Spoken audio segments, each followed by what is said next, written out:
এই পরিশ্রম করেই প্রবাসে উঠে দাঁড়াতে হয়। দেশের কথা মনে হয় চোখ বেয়ে পানি ঝরে, কিন্তু সেই পানি মুছে নিজেকেই নিজে গভীর সম্ভাবনা দিয়ে আবার ঝাঁপাতে হয় এই জীবন যুদ্ধে। এই যুদ্ধে হারার পথ নেই। কুইট, এই শব্দটা ছুঁড়ে ফেলতে হয় দূরে, বহু দূরে, হয়তো সাগরে। আগাতেই হয়, মনের সাথে সাথে শরীরটাকেও টানতে হয় সহ্যের সীমার খানিকটা উপরে। অঝোর ধারায় ঘাম ঝরে, কিন্তু ক্লান্তিকে প্রশ্রয় দেওয়া যায় না। এর মাঝে ক্লান্ত শরীরটাকে ঠেলে নিয়ে যায় হাওয়ার্ড ব্রিজের ঠিক নিচে। মার কথা বারবার মনে পড়ে।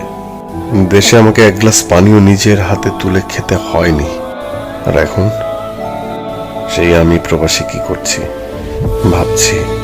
মাকে কত কষ্টই না দিয়েছি, মা কত কষ্টই না পেয়েছে আমার জন্য।